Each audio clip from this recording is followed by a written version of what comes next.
My boyfriend's making out with my best friend in a resort pool on Instagram, and honestly, I'm not even sad anymore. I'm pissed. Let me tell you how I found out my relationship was a complete lie.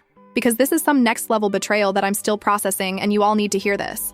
3 weeks ago, Brian told me he needed space. Just walked into my apartment, where he'd been basically living rent-free for a year, by the way, and announced he was overwhelmed and needed time to figure things out. Said work was stressing him, he wasn't sure about us anymore, needed a couple weeks to clear his head. I asked him straight up if this was a breakup, and he swore it wasn't. Said he loved me, just needed time alone. He was going to stay at his brother Steven's place, and we'd keep contact minimal while he sorted through his feelings. Fine. Whatever. I told him to take his time and figure his stuff out. I wasn't going to beg someone to stay who clearly had one foot out the door already. He packed a bag and left, and I went about my business. Yeah, it sucked. But I wasn't about to fall apart over a guy who couldn't communicate like an adult. You know who was very supportive during this time? Emily. My best friend of 6 years. The person I trusted with literally everything. She came over that first night with wine, told me Brian was probably just freaking out about commitment, that he'd come around. For the next 3 weeks, she was texting me constantly, inviting me out, being the perfect supportive friend. I told her everything about my relationship with Brian, every argument, every doubt I had, every private thought. She knew it all because that's what best friends do, right? Wrong. 2 Fridays ago, I'm at work during my lunch break, scrolling Instagram while eating a sandwich. Emily's story pops up. Some sunset beach photo. Pretty. Whatever. I swipe to the next one. Brian. In a pool. At a resort. With Emily's arm around him. Next story. Them kissing. Full makeout session in the pool. Caption says, "Sometimes the best things are unexpected," with heart emojis. My coworker Maggie asked if I was okay because I guess my face did something dramatic. I showed her my phone and she literally gasped out loud. But here's the thing, I didn't cry. I didn't fall apart. I got angry. I called Emily immediately. Voicemail, called again, voicemail. Texted her asking what the actual hell was going on. No response. Meanwhile, she's posting more stories. Them at a swim-up bar having drinks. Them on the beach, living their best life. Called Brian. Also voicemail. Left him a message telling him to call me back now. Maggie wanted to send me home, but I said no. I finished my entire shift because I wasn't about to let this ruin my day more than it already had. I went home, opened my laptop, and started going through their social media like I was conducting an investigation. And guess what? The signs were everywhere once I knew what to look for. Brian commenting on Emily's gym selfies from months ago, her posting from coffee shops near his work, flirty comments between them that I'd somehow missed. They'd been building up to this right in front of my face. I called my sister Josie and told her. She was ready to drive down from Seattle and commit murder. I told her to calm down because I had this handled. I didn't know how yet, but I knew I wasn't going to just sit around feeling sorry for myself. That whole weekend they posted story after story. Beach photos, dinner photos, couples massage, all of it. And neither of them answered a single one of my calls or texts. Radio silence while they paraded their betrayal all over social media. Monday at work, I was fine, focused. Yeah, some coworkers knew what happened because word spreads, but I held it together. I wasn't going to give them the satisfaction of breaking me. Tuesday, I drove past Steven's place where Brian claimed he was staying. His car wasn't there, obviously, because he was in Florida. Wednesday afternoon, Emily finally called me back. She started with this whole speech about how sorry she was, how things just happened, how she and Brian had been talking for months and developed feelings. She said it so casually, like she was telling me about a new TV show she was watching. I let her talk. Let her explain how they'd connected while Brian was figuring things out. How they'd been fighting their feelings but couldn't ignore them anymore. How Brian had been unhappy in our relationship for almost a year. Then I asked her one question. How long exactly had this been going on? She said months. They'd been talking for months while she was comforting me about my relationship problems. While she was giving me advice about Brian, she was falling for him behind my back. And then she said the thing that made me see red. She said Brian and I were basically over anyway, that our relationship had run its course, and she was actually doing me a favor by helping him move on, that I should eventually be able to be happy for them. I laughed. Then I told her she was delusional if she thought I'd ever be happy about this, and hung up. Called Brian next. He answered this time, launched into this whole explanation about how he never meant to hurt me, how feelings just develop, how he and Emily just fit together in a way we never did. I asked him if he'd been using my best friend to gather information about me, and he said it wasn't like that. Emily just naturally talked about me because she cared.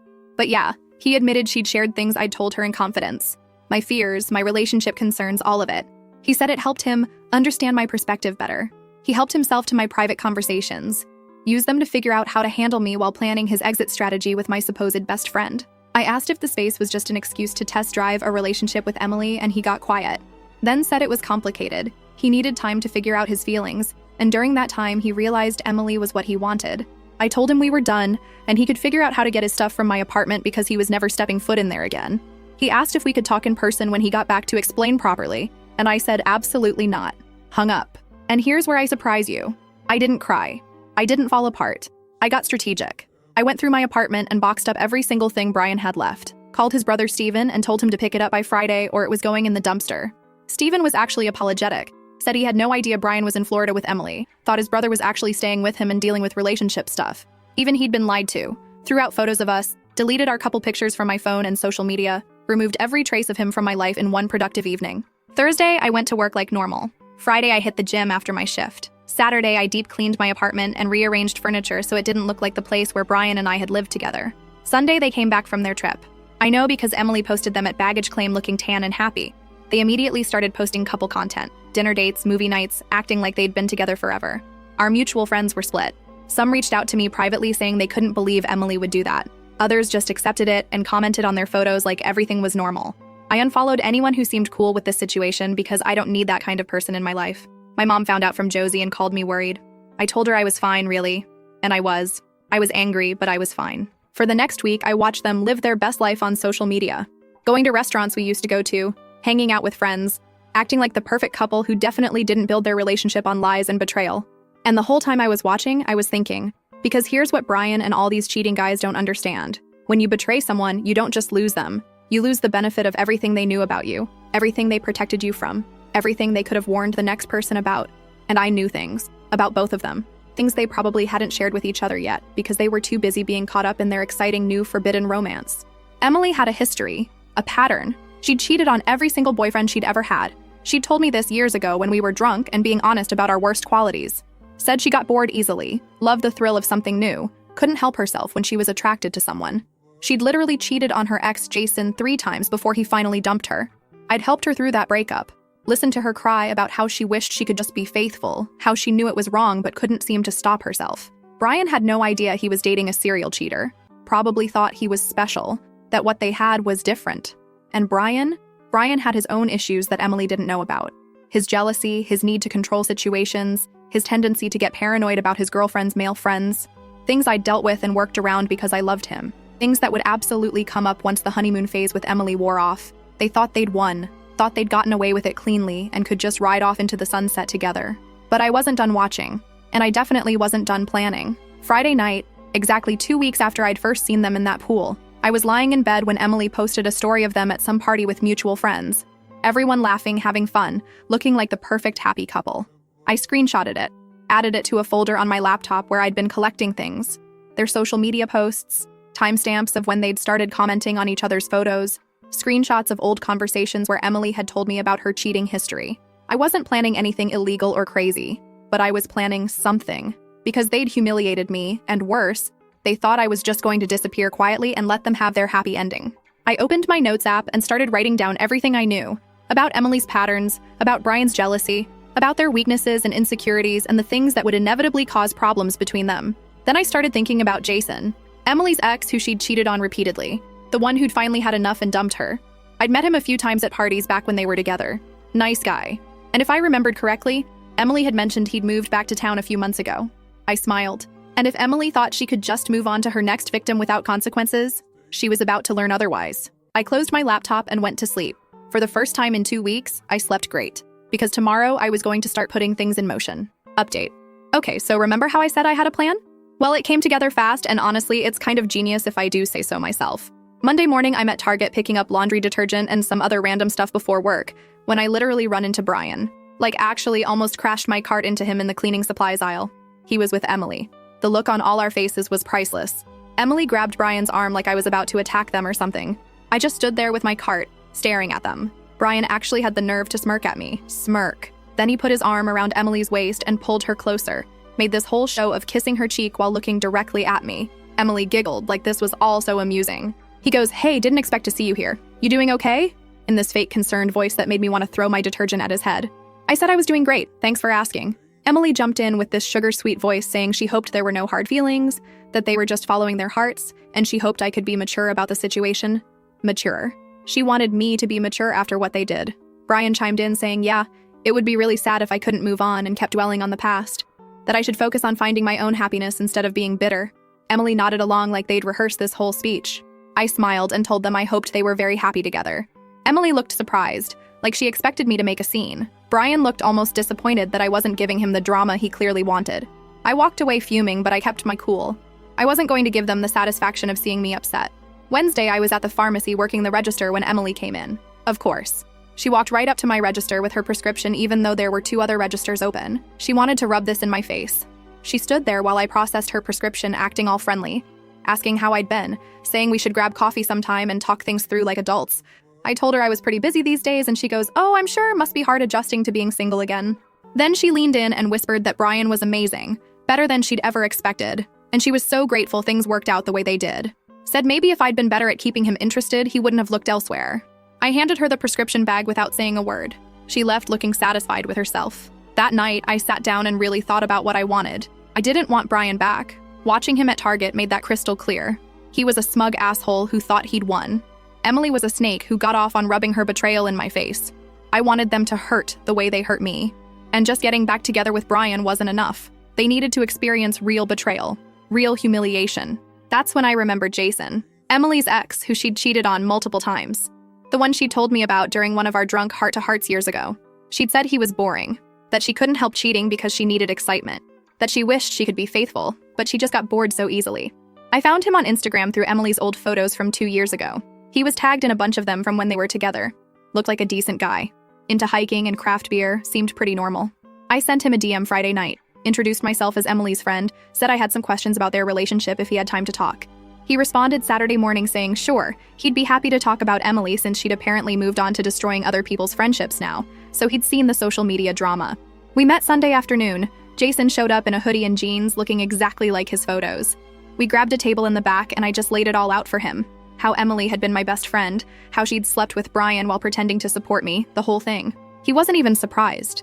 He said that was classic Emily behavior. Told me about how she'd cheated on him with his coworker, then with a guy from her gym, then with some random dude she met at a bar. Every time she'd cry and apologize and swear it would never happen again. Every time he'd believed her because he loved her and thought she could change. I asked him when they broke up and he said about 9 months ago. Final straw was when he found messages on her phone to 3 different guys, all flirty and inappropriate. He'd confronted her and she'd tried to turn it around on him, saying he was too boring and didn't give her enough attention. Then I asked him the important question. Had Emily contacted him recently? He pulled out his phone and showed me messages from the past week. Emily had texted him Tuesday saying she missed him and wanted to catch up. Thursday, she'd sent him a photo of a restaurant they used to go to saying it made her think of him. Friday, she'd asked if he wanted to grab drinks sometime. He'd been ignoring her messages because he wasn't about to fall for her manipulation again. But seeing the dates, I realized she'd started reaching out to Jason right around when she and Brian got back from Florida. While she was posting couple photos with Brian, she was already lining up her next option. I leaned back and told Jason I had a proposition for him. He raised his eyebrows and asked what kind of proposition. I told him I wanted to expose Emily for exactly who she was. Show Brian and everyone else that she was a serial cheater who would never change, but I needed his help to do it.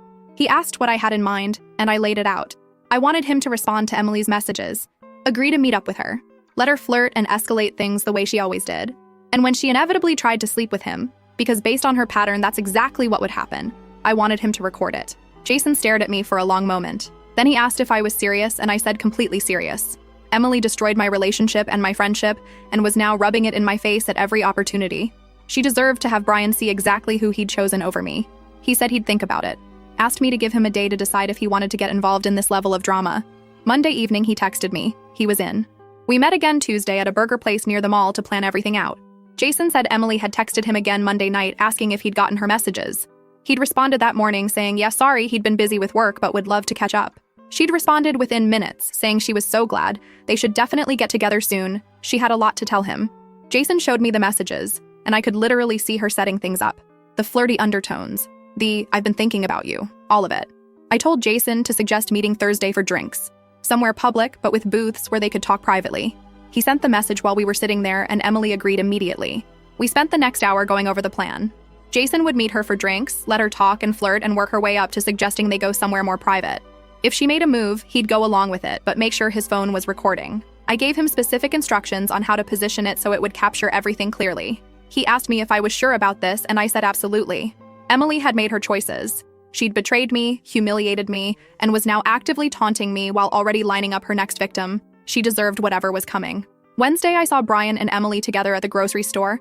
They were in the produce section, and I heard Brian before I saw him. He was telling Emily loudly that his ex, me, had seemed really pathetic when he ran into her at Target, like she was barely holding it together.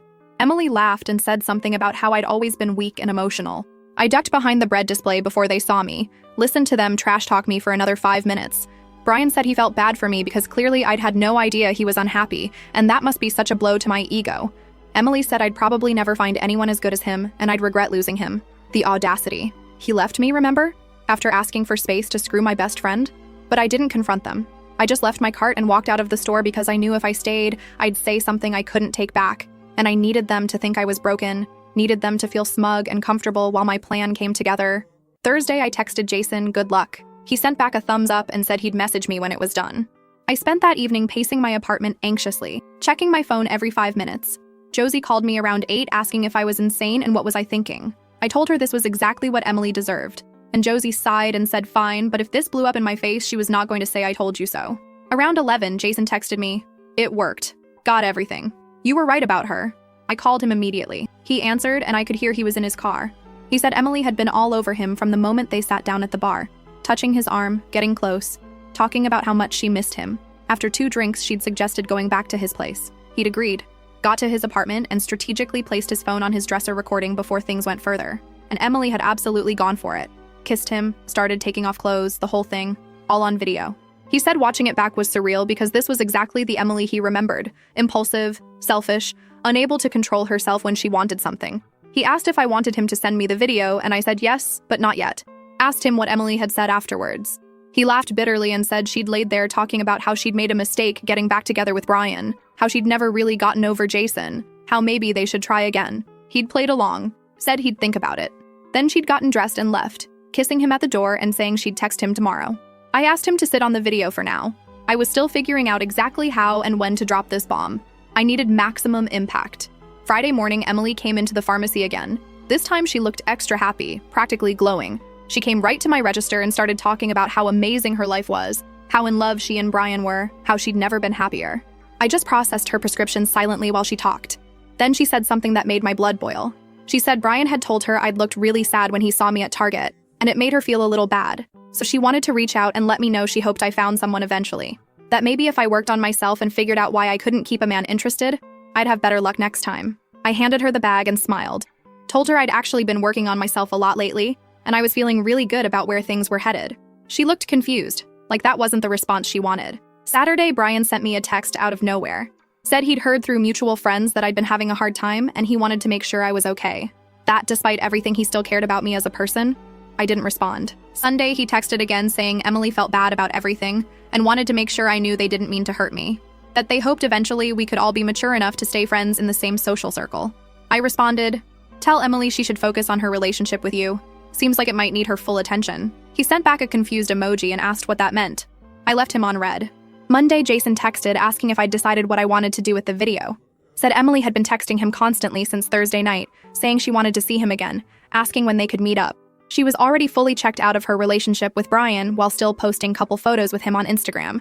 I told Jason to hold tight, that I was waiting for the perfect moment. And then Tuesday morning, that moment arrived.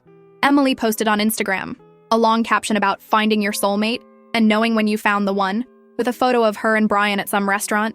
The comments were full of people congratulating them and saying they were such a cute couple. I screenshot it and sent it to Jason, told him it was time. He called me and we made the final plan for exactly how this was going to go down. Wednesday evening, I was going to make sure Brian and Emily both got exactly what they deserved, and I was going to enjoy every single second of it. Final update. Okay, so you're all probably dying to know how this played out, and honestly, it was even better than I imagined. Wednesday evening, Jason texted me saying Emily had just messaged him asking if he wanted to come over to her place. Brian was apparently working late and she was bored and wanted company. Jason screenshot the message and sent it to me. She literally used a winky face emoji. I told Jason to say yes, but to suggest they meet at that bar where they'd gone Thursday instead, then go back to his place after. Needed the video to be clear that Emily initiated everything, that she deliberately went to meet her ex while in a relationship with Brian. Jason agreed to meet her at 8. I sat in my apartment watching the clock, checking my phone constantly. Around 9, Jason texted, "She's here. This is happening." I paced my living room for the next 2 hours. Josie called me freaking out, asking if I was really going through with this. And I told her absolutely, Emily deserved everything that was coming. Josie said she supported me, but also thought I was kind of terrifying right now, and she was glad we were sisters and not enemies. Around 11:30, Jason texted, "Done. She just left. Sending you everything now. My phone buzzed with the video file. Jason had positioned his phone perfectly on the dresser, and the video was clear. You could see Emily's face, hear her voice. I saved the video to 3 different places. Then I sat there trying to decide the best way to make sure Brian saw it. Thursday morning, I was getting ready for work when I had an idea. I created a burner Instagram account, no profile picture, random username. Sent the video to Brian in a DM with just one message. Thought you should know who you're really dating. This was last night while you were at work. Then I sent the same video to Emily from the same account with the message. Brian's going to see this. Might want to get your story ready. I went to work feeling powerful for the first time in weeks. Maggie asked why I looked so happy, and I told her she'd find out soon enough. Around noon, my phone started blowing up. Brian was calling me. Emily was calling me. Texts from both of them. I ignored everything and kept working. The messages from Brian went from confused to angry to desperate over the course of 3 hours. He called me 11 times, left voicemails ranging from asking what was going on to demanding I call him back to literally begging me to pick up. Emily's messages were different. She started with asking what I'd done, then moved to threatening me, then trying to play victim, saying I was ruining her life and I was a terrible person for recording her without permission. I didn't respond to any of it. Around 4, my manager Blake pulled me aside and said I was getting a lot of personal calls and texts, and was everything okay? I told him everything was fine, just some drama with my ex that would blow over soon. He said okay, but maybe put my phone on silent for the rest of my shift. When I got off work at 6, I had 43 missed calls and over 100 texts. Most from Brian, some from Emily. I got in my car and finally listened to Brian's voicemails. The first few were him asking me to call him, saying he really needed to talk. Then they got angrier. Him saying I was a psycho for sending that video, asking where I even got it, demanding to know if I'd hired someone to follow Emily. Then the tone shifted completely. Voicemail number 8 was him sobbing, actual crying, voice breaking, barely coherent. He said he'd confronted Emily about the video and she'd admitted it was real, that she'd slept with Jason Wednesday night, that she'd been texting him for weeks, that everything he'd left me for was a complete lie. He begged me to call him back, said he needed to talk to someone who understood him, that I was the only person who really knew him and he'd made the biggest mistake of his life. Voicemail 9 was him saying Emily had tried to blame me, saying I'd somehow set this whole thing up and manipulated Jason into sleeping with her, that I was obsessed with ruining their relationship because I couldn't handle being alone. Brian said he'd told her that was insane, but then he started wondering if maybe I had been involved and could I please just call him and explain what happened. Voicemail 10 was back to sobbing. He said Emily had admitted she'd cheated on all her exes, that she'd told him she couldn't help herself, that she got bored easily, that she'd probably never be faithful to anyone. He said he felt like an idiot for believing she was different with him. I sat in my car in the pharmacy parking lot listening to him fall apart, and I felt nothing. No sympathy, no satisfaction, just this cold certainty that he deserved every second of this pain. I deleted all the voicemails without responding. Emily's texts were a different story. She started by calling me every name in the book, saying I was psychotic, that I'd orchestrated this whole thing, that I'd somehow convinced Jason to sleep with her and record it just to break her and Brian up, that I was obsessed with Brian and couldn't handle that he'd moved on. Then she switched tactics and tried to play victim, said she'd made a mistake, but everyone makes mistakes and I was being vindictive and cruel. That real friends forgive each other and we could work through this if I'd just be reasonable. That Brian had believed her that this was all my fault and we could both move past this if I'd just admit what I'd done. Except apparently Brian didn't believe her because his messages told a completely different story. Then Emily got desperate. Said she was sorry for everything, that she knew she'd hurt me but this was too far. That ruining her relationship was petty and immature, that I should be ashamed of myself for sinking to this level. I finally responded to her with one message. You ruined your own relationship the second you decided to cheat, just like you've ruined every relationship you've ever had. I didn't make you sleep with Jason. You did that all by yourself. She tried calling me immediately. I declined and blocked her number. Friday morning, Brian showed up at my apartment. I'd just gotten out of the shower and was getting ready for work when I heard pounding on my door. I looked through the peephole and there he was. I opened the door but didn't let him in. He immediately started talking, words tumbling out so fast I could barely follow. He said he'd ended things with Emily, that she was a liar and a cheater, that he never should have believed anything she said, that she'd manipulated both of us and played us against each other. I crossed my arms and asked him why he was at my door. He said he needed me, that I was the only good thing he'd ever had and he'd thrown it away for someone who never cared about him at all, that Emily had used him to get back at me and he'd been too stupid to see it, that everything she'd told him about our relationship being broken was a lie because she wanted to justify her own actions. I asked him if he really thought Emily manipulated him, or if maybe he just wanted to believe her because it was easier than admitting he was a cheater who destroyed his relationship for someone who seemed exciting and new. He started saying it wasn't like that. Emily had pursued him. She'd made him feel things he'd never felt before.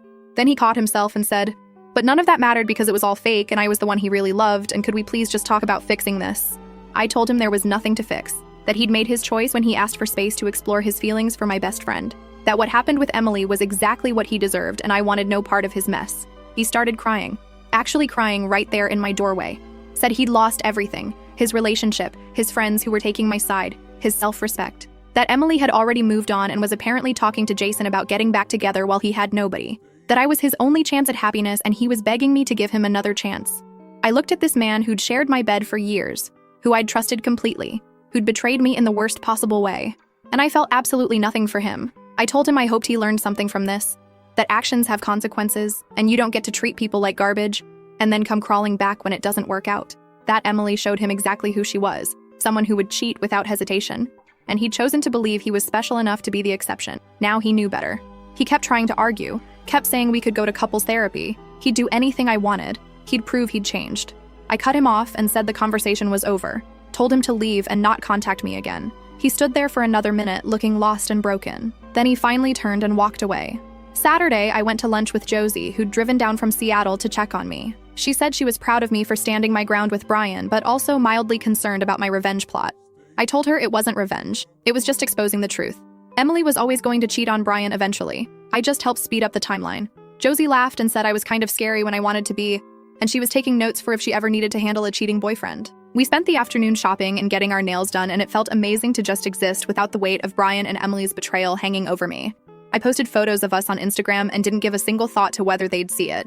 Sunday, Jason texted me saying Emily had been blowing up his phone all weekend. Apparently, she'd told Brian that Jason had pursued her and manipulated her into cheating, trying to make herself the victim. Brian hadn't believed her and had sent Jason a message apologizing for Emily's behavior and saying he understood now that Emily was the problem, not Jason or me. Jason said it was wild watching Emily spiral and try to rewrite history when there was literal video evidence of her initiating everything. He asked if I felt satisfied with how everything turned out, and I told him absolutely. Emily got exposed, Brian got exactly what he deserved, and I got to move on knowing I'd made them both face consequences for their actions. Thursday, Brian sent me a message on Instagram from what looked like a burner account. Said he was moving in with his brother permanently because he couldn't stand being in town where everything reminded him of his mistakes. That he'd probably always love me and regret what he did. That he hoped someday I could forgive him even if I never wanted to see him again. I didn't respond, just blocked that account too. Friday, I was at the grocery store when I ran into Emily's friend Deborah. She stopped me in the frozen food aisle and said she'd heard about everything that happened. I braced myself for her to defend Emily, but instead she said she'd always known Emily had problems with cheating, and she was glad someone finally called her out on it. That Emily had destroyed too many relationships with her inability to stay faithful, and maybe this would finally be her wake-up call. So, yeah, that's the end of the story. And to Brian and Emily, if you're somehow reading this, I hope it was worth it. I hope those 2 weeks in Florida were amazing, because that's all you got before reality came crashing down.